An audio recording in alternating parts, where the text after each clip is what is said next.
Hi everyone, I hope you've all had a wonderful week. In this week's report, we'll check the lake levels. With the trout season closing at the end of the long weekend, we'll see what that means for anglers. We'll check whether fish are biting. John Brandt shares another nostalgic photo with us. It's a beauty. We'll look at Pete's latest offering in Australian high country photography.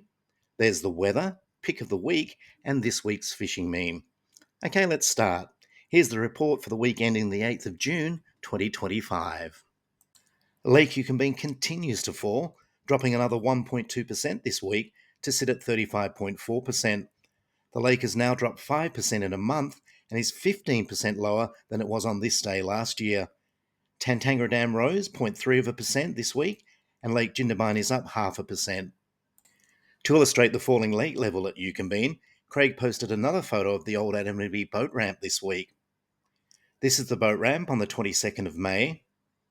Here it is 6 days later on the 28th of May, and a couple of days ago, the 4th of June. Phil took a trip to Providence Portal last Sunday, the 1st of June, and posted these photos, clearly showing Providence Portal empty now, apart from the Eucumbene River winding its way towards Anglers Reach. Thanks for the photos, Craig and Phil. Before we check whether fish are biting, just a reminder, this long weekend offers anglers their final opportunity for trout fishing in streams and rivers across New South Wales before the fishing season closes over winter. The annual closure, which commences on Tuesday, 10th of June, is crucial to allow trout species to breed uninterrupted during their annual spawning season. New South Wales Department of Primary Industries Fish Stocking and Enforcement Leader, Jim Harnwell, said the annual closure is crucial to allow species to breed uninterrupted during their annual spawning season. The 4-month closure ensures we protect our valuable fishery resources for future seasons, Mr. Harnwell said. By giving these species the opportunity to spawn without disturbance, we help maintain healthy fish populations for recreational fishers to enjoy for years ahead. While the closure restricts fishing in any running waters, i.e., trout streams and rivers, anglers can still enjoy fishing at popular trout dams, including Lake Eucumbene and Jindabyne, and Tantangara and Talbingo dams. The department warns that fishing in trout streams and rivers during the closure is an offence, and that fisheries officers will be actively patrolling inland waterways throughout the closure to ensure compliance. The fishing season for trout and salmon in trout rivers and streams will reopen from the start of the October long weekend on Saturday, the 4th of October 2025. Wintry conditions at the lake this week kept most anglers indoors, but those who braved the chilly conditions were rewarded with some lovely fish. Brent posted this great pic of his son, who landed this beautiful big brown a couple of summers ago at Lake Eucumbene.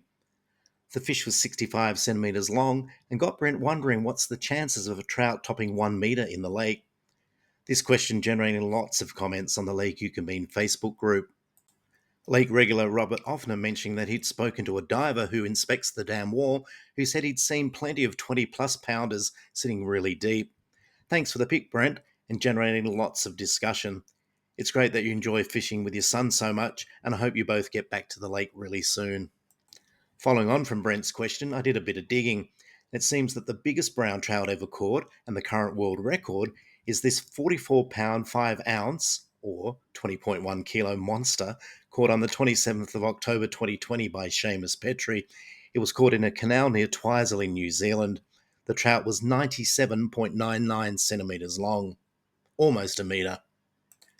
Lake Eucumbene regular and top bloke Nate Smith spent a few hours on the water early in the week in absolutely stunning winter weather. As always, Nate found the fish.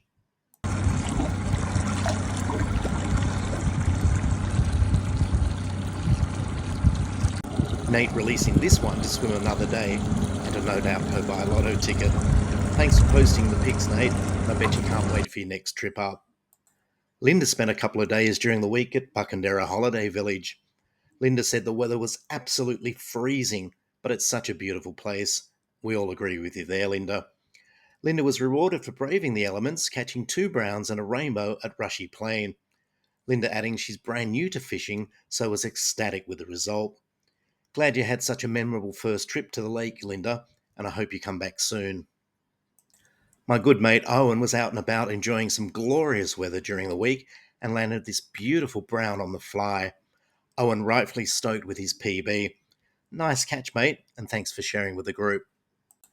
Lake Eucumbene regular Reno was back at his favourite lake yesterday and spent a few hours fishing from the bank at Braemar Bay. Reno was rewarded for braving the freezing weather with this nice rainbow.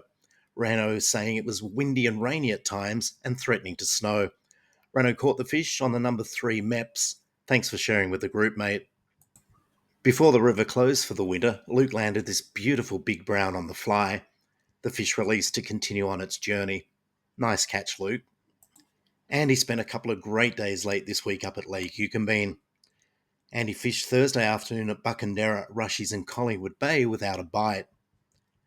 Andy was out and about again on Friday morning and fished between Anglers Reach and the Portal for 1 brown and a small rainbow. Yesterday, Andy fished for another hour and a half in the morning around Collingwood Bay and landed 4. The big brown full of yabbies. All fish were caught in 4 to 5 metres of water with a 3 metre deep diver Halco TB55. Andy adding the fish were all caught between 7 and 8:30 in the morning. Andy nearly sleeping in and was very happy he didn't. Thanks for posting the pics and such a detailed report, Andy. It helps us all. Lake regular Tony has caught some amazing fish recently on the new 55mm mandragora minnow. Tony has these to sell in a variety of patterns. If you're interested in grabbing yourself one or two, please message Tony Bennett. You'll find his posts on the Lake Eucumbene Facebook group. Alternatively, you can message me and I'll pass it on to Tony. Speaking of lures, Tina posted this pic to the Lake Eucumbene Facebook group during the week. Tina is heading to Eucumbene in 2 weeks and cheekily said she hoped she had enough lures for the trip. The comments on the post are well worth a read. Many saying they usually take 200 lures and end up using 3. James Tolk adding you can never have enough lures. It's just not a thing. Several saying the tackle box is missing some selters, while others, including Reginald Patterson, saying don't forget the worms. We hope you have a fantastic trip to the lake, Tina, and hope you catch plenty. And please don't forget to post your catches and reports so we'll all know how you get on. John posted another great nostalgic photo during the week. It's a letter John received back on the 28th of May 1970 from the then New South Wales Fisheries. John had caught a tagged rainbow trout in Hughes Creek Inlet and had sent the tag back to Fisheries so they could check the data. It turns out the trout had been released on the 20th of September 1968 and had been swimming around for 523 days before John caught it on the 25th of February 1970. The trout was originally caught by the department in a fish trap at Gangang Creek, where it was part of a trout stripping operation to obtain trout over for the Gaydon Trout Hatchery at Jindabyne. The fish then tagged as part of a research program carried out to determine trout growth rates, movement, and population dynamics. For the record, the trout John caught was approximately 3 miles from where it was released. John not only received the letter, he got the tag back and a cheque for 40 cents. John never did cash that cheque, and I don't blame you for that, John. I wouldn't have either. Thanks for sharing such a great memory with the group, John. Pete has a great series of photos he's taken over the last couple of weeks of the high country watercourses. This pic was taken last Saturday at the upper reaches of the Eucumbene River. This is before so many of the other creeks join the party further downstream to flow into Lake Eucumbene. If you're interested in seeing more great shots from Pete's series of watercourses, check out his Australian high country photography page. And thanks for posting such great pics, Pete. Winter has definitely arrived across the mountains. As I speak, snow is falling at Lake Eucumbene, and at nearby Mount Selwyn, they've had 25 centimetres of snow overnight. For the week ahead, cold weather is set to continue, with strong winds and snow flurries at Eucumbene tomorrow before easing by Tuesday. Maximums will range from just 5 degrees tomorrow to a more moderate 8 degrees on Tuesday and next Sunday. If you're heading up, remember to rug up. As mentioned in the weather report, winter has officially arrived in the mountains, including Anglers Reach. Tiny took this pic this morning, Sunday, of the overnight snowfall at his place. I must say, make me very jealous, mate. I hope the falls continue all day, Tiny, and I know you'd love that. Thanks for posting the pic, mate. With the cold weather ahead, why not do like lots of people did last week and grab yourself a super warm Lambswool Lake Eucumbene beanie. The beanies are $35, which includes packaging and postage to anywhere in Australia. I have them in black and also have a very limited number of the new fluoro green beanies. If you're interested in grabbing yourself one, please send me a private message in the Lake Eucumbene Facebook group. Thanks to everyone who posted pics to the Lake Eucumbene Facebook group this week. There have been some amazing photos, including this one from Junior Boyle. This one was posted by Gavin. It's a beautiful sunset photo looking towards Angler's Reach. It's a wonderful shot, Gavin, and thanks for sharing. Peter was fishing Jens Bay on Tuesday evening and took this great shot. It looks so peaceful, Peter, and even if you didn't catch a fish, what a beautiful place to be. Rano captured this glorious scene on Tuesday from Old Adaminaby, looking towards the Old Adaminaby Cemetery. Thanks for sharing, Rano. For pick of the week, I've gone with this absolutely beautiful sunset pic taken at Buckenderra on Thursday by Glenn Miles. Thanks for posting to the Lake Eucumbene Facebook group, Glenn.